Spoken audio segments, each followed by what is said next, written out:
Hermanos, muy buenos días. Nos encontramos en la Iglesia Bautista Bíblica del Valle en este domingo. Encuentro con la hermana Irma que nos acompaña en esta mañana, hermanos, y vamos a continuar con el curso de evangelismo previo a la enseñanza, que este domingo va a ser un poco distinto, pero eso lo vamos a comentar un poco más adelante, hermanos, para que estén también atentos a la transmisión. En la clase pasada estuvimos viendo acerca de los fundamentos del Evangelio y en esta clase vamos a continuar justamente con los fundamentos. Y nos quedamos en el inciso G, donde estábamos hablando acerca de a quién debo evangelizar. Nuestra hermana Irma que nos acompaña aquí, le voy a pedir por favor si nos puede apoyar con la lectura, por favor. Sí. ¿A quién debo evangelizar? Romanos 1:14. La encomienda del evangelio no es para compartir a un grupo específico, es para todas las personas. La naturaleza del evangelio está dirigida a todo el mundo, pues Cristo se entregó por todas las personas. Juan 3:16-17. Segunda de Pedro 3:9. Primera de Juan 2:2. El deseo del Señor es que todos los seres humanos sean salvos. Primera de Timoteo 2:4. Por lo que nosotros debemos evangelizar a cuanta persona podamos. El alcance del evangelio, no obstante, es ordenado. Es Hechos 1:8. Es bueno que empecemos primeramente por quienes tenemos a nuestro alrededor, a menos que exista un llamado del Señor. No deberíamos pensar que si no realizamos la obra fuera de nuestro entorno, entonces no estamos haciendo la gran comisión, sino servimos a nuestra iglesia, no serviremos en ningún otro lugar. Muy bien, hermano. Como menciona nuestra hermana Irma en nuestro texto que estuvimos viendo, Pablo decía que él era deudor no solamente a los judíos, sino también a los griegos, a la gente que tenía conocimiento de la ley, a la gente que no tenía conocimiento de la ley. Y justamente encontramos que el sacrificio de Cristo fue hecho por todas las personas que vayan a creer en Él, ya puedan ser judíos o puedan ser no judíos. En este caso tenemos un texto, hermanos, que es muy importante cuando habla acerca del deseo, del temperamento, de la actitud salvífica de nuestro Señor, donde dice que Dios quiere que todos sean salvos y vengan al conocimiento de la verdad. Pedro fue una de las personas que tal vez batalló un poco más con ese sentido, porque él se le habló acerca de que debía ir a un grupo de personas que no pertenecían a los judíos, y en ese momento el Señor le muestra en un éxtasis que él no debe de llamar inmundo o impuro a aquello que el Señor ya había limpiado justamente para que pudiera disfrutar. Entonces, ¿qué es a lo que menciona esto en esta parte? Bueno, que algunos de los judíos tenían como propósito que pudieran compartir el evangelio a otros judíos. Sin embargo, en la clase pasada estuvimos viendo que el evangelio había llegado a un grupo de personas gentiles, es decir, no pertenecientes al pueblo de Dios, al pueblo judío, y de esa manera esas personas habían creído y el don del arrepentimiento había llegado también a ellos. Entonces, ¿a quién debemos evangelizar? De manera resumida, a todas las personas. Dijimos que el sembrador sale a sembrar y arroja indiscriminadamente la semilla. Lo que sí se nos menciona en la Biblia, en Hechos 1:8, que dice que debemos de empezar en nuestro entorno y después podamos ir abarcando a más personas. Tal vez podamos llegar a pensar, bueno, es que yo no fui llamado al Medio Oriente, o no fui llamado a una zona en disputa, o a una zona donde tal vez hay una persecución. Pero la gran comisión empieza en nuestros hogares, continúa en nuestro alrededor, como dijo la hermana Irma también la semana pasada, con nuestros vecinos, nuestros compañeros de trabajo. Entonces, la gran comisión abarca a todas las personas que podamos evangelizar. El inciso H habla acerca de, hermanos, cuándo debo evangelizar. Y voy a pedirles por favor que vayamos allá a Lucas 14, Lucas 14, capítulo 14, exactamente, del 1 al 6. Y le voy a dar lectura a lo que dice así la palabra de Dios. Lucas 14, versículos del 1 al 6. Nos están acompañando, hermanos, en nuestra transmisión. Les invitamos que también busquen los textos. De igual manera, la transmisión va a quedar en la página para que usted lo pueda revisar una y otra vez si algún punto no quedó claro o si no tuvo la oportunidad tal vez de verlo en el momento. Dice Lucas capítulo 14, versículos del 1 al 6. Dice: para comer en casa de un gobernante que era fariseo, estos les echaban. Está hablando acerca de Jesucristo. Y aquí estaba delante de él un hombre hidrópico, Entonces Jesús habló a los intérpretes de la ley y a los fariseos diciendo: ¿es lícito sanar en el día de reposo? Esa fue la pregunta del Señor. Mas ellos callaron, y él tomándole le sanó y le despidió. Y dirigiéndose a ellos dijo: ¿quién de vosotros, si su asno o su buey cae en algún pozo, no lo sacará inmediatamente, aunque sea en día de reposo? Y no le podían replicar a estas cosas. Fíjense cómo la palabra de Dios dice, hermanos, también a Timoteo, que debemos de hablar la palabra a tiempo y fuera de tiempo. Tal vez podamos pensar, bueno, el evangelismo o la actividad de compartir el evangelio corresponde a los jueves a las 5 de la tarde, que es cuando vamos a Campo Nuevo y nos encontramos en esa zona, ¿verdad? Sin embargo, podemos evangelizar en cualquier momento. Uno de los ejemplos más claros que tenemos en la Biblia es cuando el eunuco etíope se encontró con Felipe. Tal vez podríamos decir, bueno, es que el eunuco etíope iba en un viaje de negocios y llevaba los tesoros de la reina de Candace, pero aún así Felipe encontró en ese momento la oportunidad, exactamente, y aunque tal vez no era la situación más propicia o más favorable, tuvo el Señor de esa forma en la cual actuó en la vida del eunuco etíope y creyó. Inclusive en el camino, yendo por un lugar, ese que hallaron aguas, y le dijo: aquí hay agua, ¿quién pide que yo sea bautizado? Dijo: si crees en Cristo, bien puedes. Incluso lo bautizó. Entonces, de una situación que podríamos pensar no es la más favorable o propicia, exactamente, hubo una persona salva. Entonces, ¿cuándo debemos de evangelizar? En todo momento. Es cierto que muchas veces va a ser complicado, ¿verdad? Pero podemos de esa manera poder tal vez incluir el evangelio a través de una plática, exactamente. Dice nuestro texto: aunque dentro de la iglesia se planifican actividades de evangelismo, esas pueden ser del ministerio Solo por Amor, como fuimos hace unos meses a entregar en la clínica número 71 un refrigerio, y el pastor tuvo la oportunidad de compartir el evangelio. Dice: y hay otras actividades que se presten para evangelizar. No debemos pensar que son las únicas ocasiones que podemos presentar el evangelio.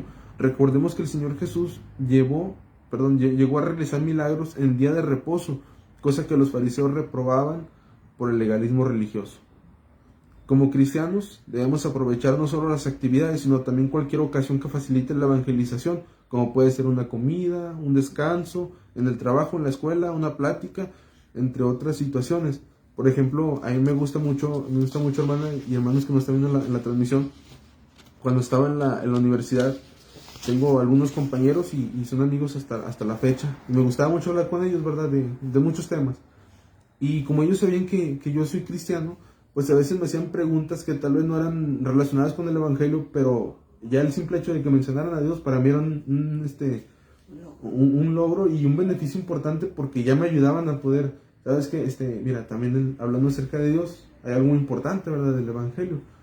Muchas veces me acuerdo mucho de un compañero en el cual yo le dije: ¿qué es peor? Si yo llego a matar a una persona o llego a robar un peso. Me dijo: bueno, pues obviamente si llegas a matar a una persona.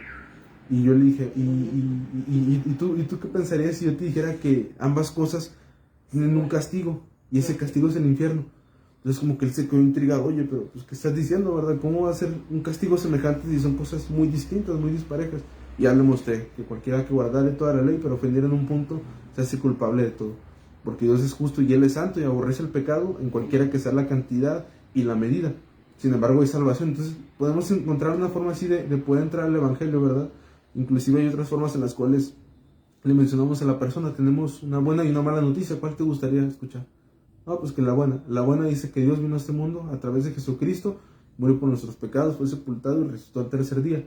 Pero para que la buena tenga todo el peso, necesitas conocer la mala, que somos pecadores y merecemos ir al infierno. Y si quieren empezar por la mala, bueno, la mala es que somos pecadores y tenemos que ir al infierno por causa de nuestros pecados, pero la buena es que Cristo vino para salvarnos. Entonces, hay muchísimas formas para poder introducir a las personas en el evangelio. Vamos entonces, hermanos, al inciso I, donde dice: ¿dónde debo evangelizar? ¿Lo podrá leer, por favor, hermana? ¿Dónde debo evangelizar? Hechos 13:47. Como ya se mencionó, hay un alcance del evangelismo que empieza en donde estamos: nuestra casa, cuadra, colonia, ciudad, y así sucesivamente.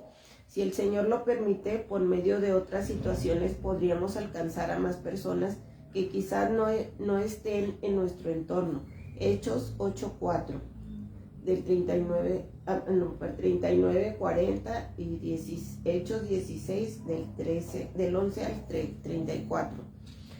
También el 28 del 11 al 16 y 30 y 31. De igual manera podemos evangelizar a las personas que nos topamos en la vida diaria, en las actividades y en fin cualquier situación. Hechos 8 del 26 al 31 y del 17 al 34. Recordemos que debemos servir en nuestra iglesia, sea grande o pequeña. El Señor quiere nuestra fidelidad en el servicio, no en sí el resultado del mismo. Mateo 25, 21. Fíjense, hermanos, en la manera práctica de verlo acerca de dónde evangelizar, podemos ir a Hechos. Si vamos a Hechos, vemos que los primeros cristianos empezaron donde estaban. Empezaron en Jerusalén.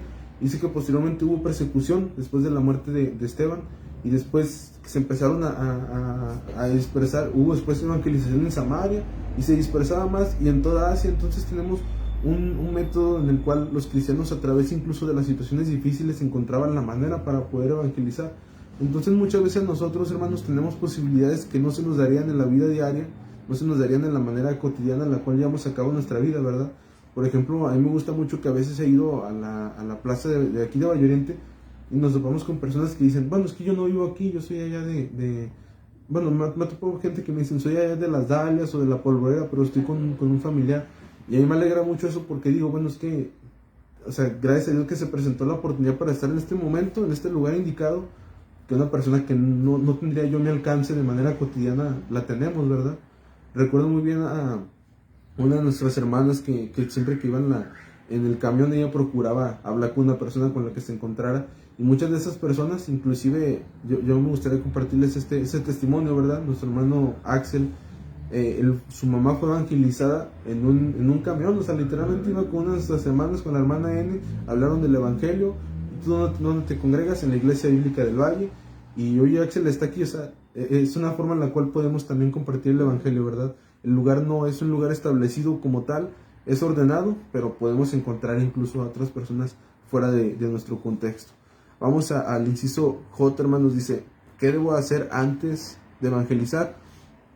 Sin lugar a dudas, bueno, en Hechos 13 del 1 al 13 y en Efesios 6 del 18 al 20 nos habla Efesios sobre todo que debemos de estar preparados con toda la armadura de Dios previo a la batalla que vamos a tener. Y podemos ver cómo los apóstoles siempre se encomendaban al Señor antes de llevar a cabo la obra, que inclusive antes de que mandaran a las personas a llevar a cabo una obra, dice que les imponían las manos, que en ese momento tenían un tiempo de comunión con el Señor.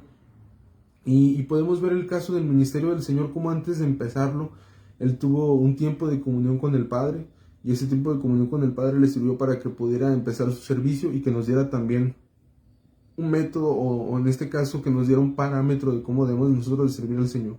Dice nuestro texto, es fundamental mantener una comunión cercana con el Señor, orando en todo momento, de manera específica pidiéndole al Señor que prediquemos el Evangelio de manera correcta y con denuedo, estar prestos, de ser diligentes, pidiendo por la salvación de los incrédulos y rogando por obreros para la mies, estando listos para ser nosotros mismos estos obreros. Sin lugar a dudas, hermanos, para cualquier servicio que podamos dar al Señor, sea ministrando su palabra o servicio dentro de la iglesia, pienso que esto es algo importantísimo, tener una comunión con Dios.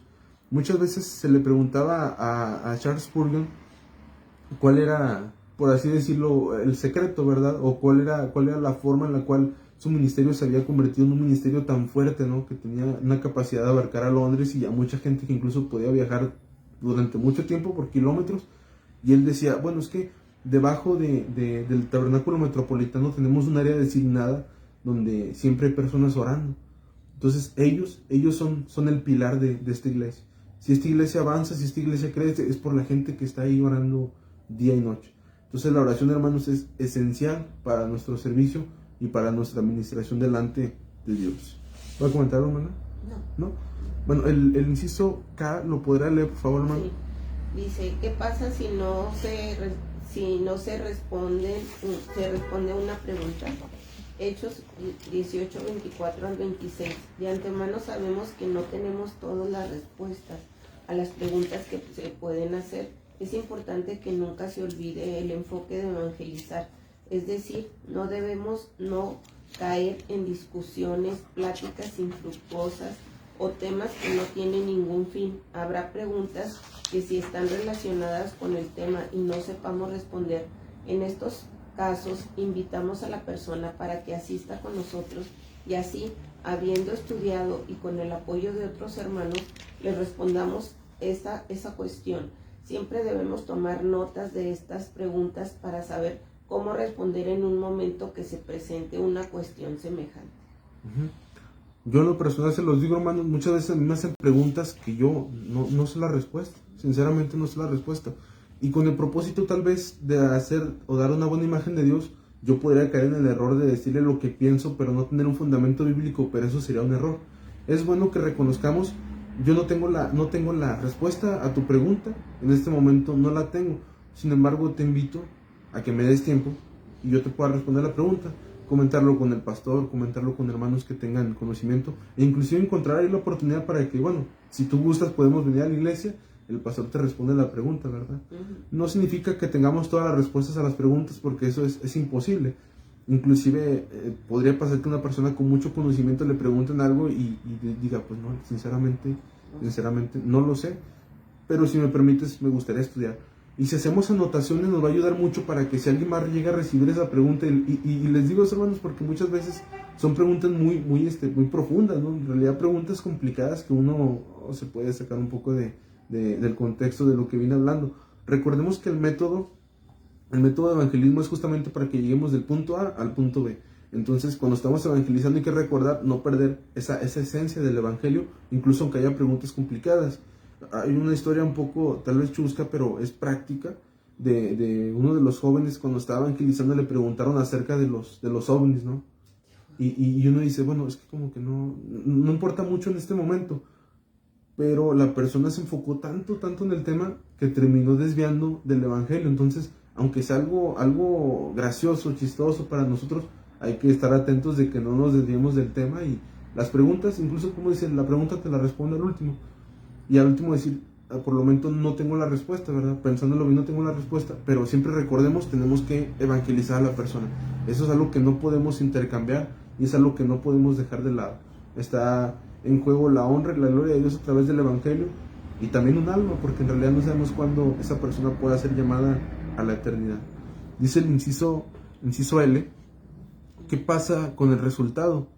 Hay una porción de la Biblia, hermanos, donde se nos habla acerca del sembrador. Dice que salió a sembrar y echó la semilla y cayó en 4 terrenos distintos, que son los que vamos a ver finalmente para poder terminar esta parte. Pero dice nuestro texto, es importante recalcar que la tarea dentro de la gran comisión para el cristiano no es la de convencer. Nosotros no podemos dar convicción de arrepentimiento o de pecado a las personas, porque eso es obra del Espíritu Santo. Dice que el Espíritu Santo tiene la tarea, la encomienda de convencer de pecado, de juicio y de justicia. Entonces nosotros no podemos convencer a las personas. Si las vamos a convencer, si las vamos a llevar al Evangelio, al arrepentimiento, es obviamente a través de la Biblia, y es una tarea del Espíritu Santo y una relación entre Dios y la persona. Dice, tampoco es la de hacer creer a la persona. No podemos hacerla convencer de sus pecados ni hacerla creer. La fe es un don que solo proviene de Dios, como dice Efesios 2, del verso 8 a 9, y de su palabra. Romanos 10:17, que dice que la fe es por el oír y el oír por la palabra de Dios. Nosotros somos responsables y tenemos la tarea de presentar el Evangelio de manera fiel, como les dijimos la semana pasada acerca del Evangelio de manera fiel, como les dijimos la semana pasada acerca de Ezequiel y el deber de la atalaya. Existen 4 resultados que muestra la parábola del sembrador. ¿Puede mencionar el primero, hermana? La semilla. La semilla que cae junto al camino. Mateo 13, del 18 y 19. Son aquellas personas que escuchan el Evangelio, pero que no entendiendo, el enemigo toma la semilla, por lo que no hay un crecimiento. De manera práctica, este puede ser el caso más común en las actividades del evangelismo e incluso en la vida diaria. Si se presenta esta situación, no debemos entristecernos, sino orar más por esa persona. Seamos sinceros, hermanos, este es el caso que más acontece, ¿verdad? Presentamos el Evangelio, la persona lo escucha, pero no hay una comprensión como tal del Evangelio. Dice que el enemigo, hablando acerca de las aves del cielo que vienen y toman la semilla, nunca hubo un crecimiento, nunca hubo un fruto, por lo tanto. Y yo diría que es tal vez el caso más común cuando evangelizamos. Las personas tal vez escuchan, pero hasta ahí se queda, ¿verdad? La palabra de Dios dice que siempre su palabra regresa con el propósito que Dios quiso, que nunca regresa vacía. Entonces, inclusive, aunque llegue a suceder esto, hermanos, hay un trabajo que Dios ha llevado a cabo en la vida de la persona.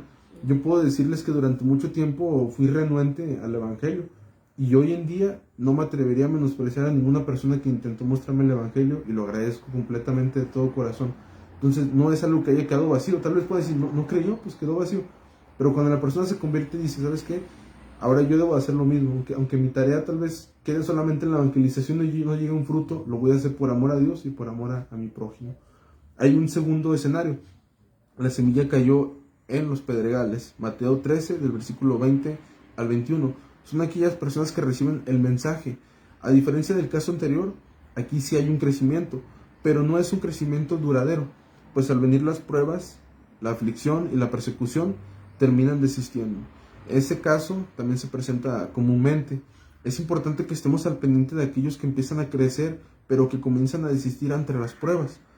Hay que sostenerles, animarlos, confirmarlos en el Evangelio, como lo menciona Romanos 15, del versículo 1 al 2, aquellas personas que son débiles en la fe. Si a pesar del esfuerzo de esa persona, esa persona se aparta nuevamente, hay que seguir orando por ella y no desanimarse. Habrá también personas, hermanos, que den un fruto. Lo que lamentablemente dice cuando llegan las pruebas, hay personas que se terminan desistiendo. Y también incluso cuando hablamos acerca de pruebas, dice a los afanes de la vida, bueno, viene en el tercer caso, ¿verdad?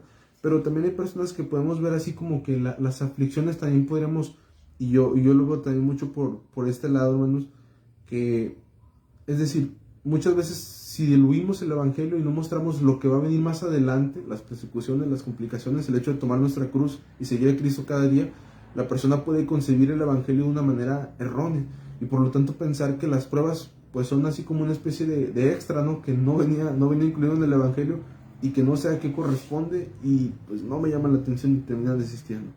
¿Puede leer el tercero, hermano? Sí, dice: la semilla que se sembró entre espinos, Mateo 13:22. Son aquellas personas en las cuales el afán de este siglo y las riquezas aguan la semilla que es implantada en ellas. Esto sucedió con el compañero de Pablo, Demas, que amando más a este mundo se fue a Tesalónica y menospreció el evangelio y la palabra que había una vez aceptado. Segunda de Timoteo 4, del 9 al 10.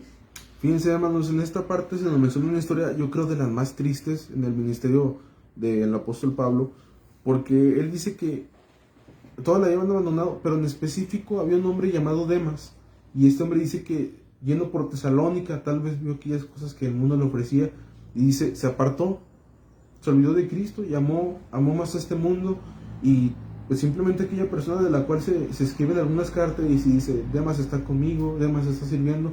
Ahora Pablo tiene que decir, Demas me abandonó y se fue a Tesalónica y amó más a este mundo. Vamos a toparnos con las riquezas, con los afanes de esta vida, y muchas personas que a la par va creciendo la semilla, el crecimiento de la palabra de Dios, van creciendo otras cosas.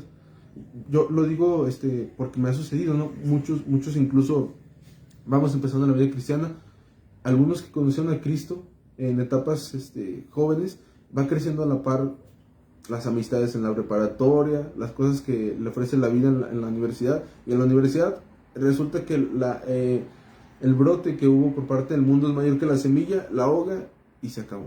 Entonces es importante que también estemos atentos de aquellas personas, hermanos, que empiezan a flaquear, pero en el sentido de que tal vez les llama la atención otras cosas que son aparte del evangelio.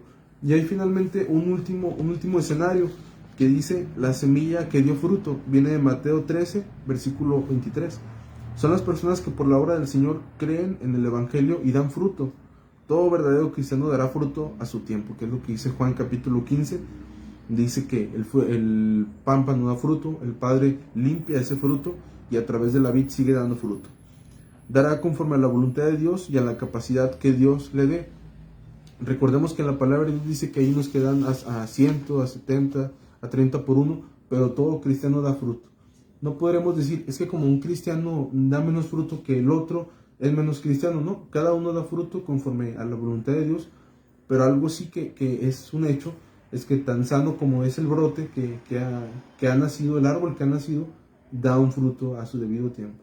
Tampoco debemos de forzar, ¿verdad? Hay plantas que tienen tal vez la capacidad de dar fruto de manera más rápida, hablando en la naturaleza, y tomando esta analogía que el Señor tomó, y hay otras que tardan un poquito más, pero dan su fruto a su tiempo. Entonces nosotros podemos detectar aquellas personas que van creciendo, que incluso empiezan a luchar tal vez con la aflicción, empiezan a luchar con la persecución a distintas medidas, e incluso que empiezan a luchar con los afanes de la vida, pero esa palabra, ¿verdad? Lucha, no dejan que eso les vaya a aplacar el fruto que Dios va a dar a su debido tiempo. Entonces, hermanos, de esta forma es como concluimos con nuestros fundamentos del Evangelio. Esto nos va a servir principalmente para que al momento de que lo estemos repasando de manera constante recordemos por qué llevamos a cabo la obra, de qué manera llevamos a cabo la obra, y que un poco más adelante podamos ya entrar directamente a un método de evangelismo que es el que vamos a estar proponiendo. Y el método de evangelismo, dijimos, es llevar a la persona del punto A al punto B. Puede haber variaciones. Dijimos, si la persona pregunta, oye, y por ejemplo, si la Biblia dice, es una pregunta que yo les digo mucho a los jóvenes, si la Biblia dice que Dios tiene un hijo unigénito, ¿cómo tú y yo podemos convertirnos en hijos si nada más tiene un hijo? Y ahí es donde le mostramos, ¿verdad? Es que habla acerca de hijos en adopción. Somos hijos adoptados a través del Espíritu Santo, pero solamente tiene un hijo, hablando en cuanto a lo único que es en genes y en la forma en la cual él nació. Entonces es algo muy importante que tengamos conocimiento de esto para que podamos notar las variaciones que existen, pero que siempre, a pesar de que haya dudas, variaciones, lleguemos al punto B, que la persona conozca qué es el Evangelio, qué es lo que tiene que ser ella para ser salva, que es arrepentirse y creer en Cristo, y de esa manera ver cambios, modificaciones que puedan surgir en el método, y que finalmente podamos dirigir a la persona al Evangelio independientemente de cómo se nos presente la situación, y que de esa manera podamos compartir el Evangelio con tantas personas como sea posible. Hermanos, si tienen alguna duda lo pueden poner en los comentarios, algún comentario. Hermana, ¿algo que agregar, hermana Irma? No, pues todo está muy claro, o sea, todo muy, muy claro en cuanto a lo que debemos primeramente nosotros conocer antes de evangelizar. O sea, estar preparados en oración, preparados en esta capacitación. Más que nada, pues, en el corazón, sí. Fíjense, hermano, me gusta mucho platicar esta historia para los que van empezando en el ministerio, ¿verdad? Les recuerdo que un día hubo una actividad de evangelismo. Veníamos a la reunión un sábado, cuando estaba nuestro hermano Rubén y estaba, recuerdo, Miguel. Y Miguel estaba evangelizando en la plaza. Fuimos a evangelizar la plaza. Él evangelizó a una persona y me dijo, ahora tú sigues. O sea, pero así literalmente yo no sabía nada, ¿verdad? Bueno, yo evangelicé conforme a lo que supe, pero ese día fue de gran bendición para mí. Y lo voy a decir de esta manera porque me equivoqué. No porque le haya presentado algo erróneo a la persona, ¿verdad? Porque Miguel me ayudaba para poder rectificar lo que yo decía. Pero me sirvió mucho equivocarme porque me di cuenta y dije, si yo le comparto el Evangelio, no estoy en capacidad de hacerlo. Entonces necesito conocer esto y esto y esto y este versículo y cómo lo explico esto. Y fue una gran bendición para mí ese día ahora sí que Miguel me mandara a la batalla, ¿verdad? Una situación tal vez un poco complicada. Pero sí, como menciona la hermana, son fundamentos que nos van a servir para poder poner justamente los pilares de qué es lo que vamos a llevar a cabo en la obra del ministerio de evangelismo. Hermanos, los que nos están viendo en la transmisión, nos vemos a las 11 de la mañana, en media hora vamos a estar en la transmisión. Este día va a ser un poco distinto, sobre todo nuestros hermanos que nos vayan a estar viendo, nuestros hermanos que vengan al templo, les invitamos a que lo hagan, por supuesto, y vamos a contar completamente con la transmisión de manera normal. Y hermanos, muchas gracias por el tiempo. El video se va a quedar en la página de la iglesia para que ustedes lo puedan revisar, lo puedan descargar si gustan. El contenido, hermanos, por favor, quien sea Mario, Axel, recuérdenme para subirlo porque siempre se me olvida. El contenido lo subo, hermanos, y ahí lo van a tener presente, o mejor dicho, lo van a tener pues disponible, ¿verdad? Lo van a tener disponible en la página de la iglesia. Nos vemos a las 11, hermanos. Que Dios les bendiga, muchas gracias. Y seguimos aquí en el curso de evangelismo. Dios les bendiga, hermanos.